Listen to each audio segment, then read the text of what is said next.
өткеніміздің тағы да бір дәлелі. Өгей әкемізден 4-5 жыл бойы зорлық көріп келе жатырмыз деп енді 2 қыз шығып жатыр. Түркістан облысында өгей әке 8 және 6 жасар қыздарды бірнеше жыл зорлап келген.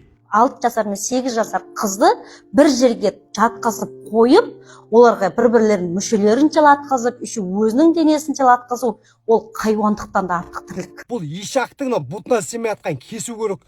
Немесе сол бұтындағысымен дарға асып ағашқа іліп қою керек қой бұндай ешақтарды.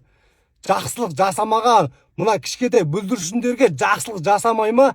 Бұл ешақ қой, таза адам емес бұл. Ешақ бұл таза айуан. Бұндай ешақтар өлтіресің де обалы жоқ бұндайлардың. Күйік кетесің. Адам өлімін қаламайсың, Алла сақтасын.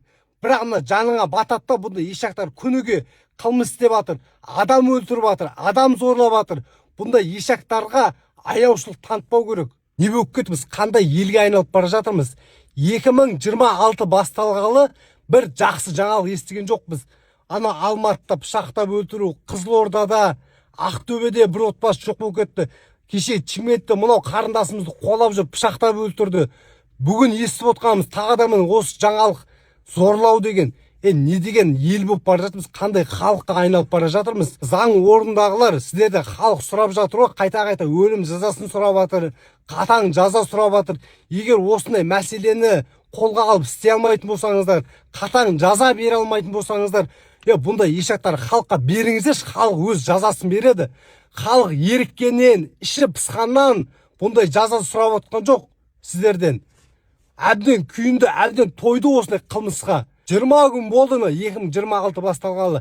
Айтыңыздар, қайсы біріңіз жақсы жаңалық естідіңіздер осы 20 күн ішінде?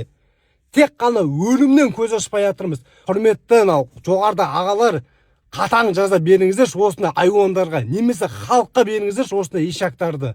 Бәріміз ұл қыз тәрбиелеп отырмыз. Мынандай естіп қорқатын болдық, не болып кеттік өзіміз, қандай елге айналып кеттік.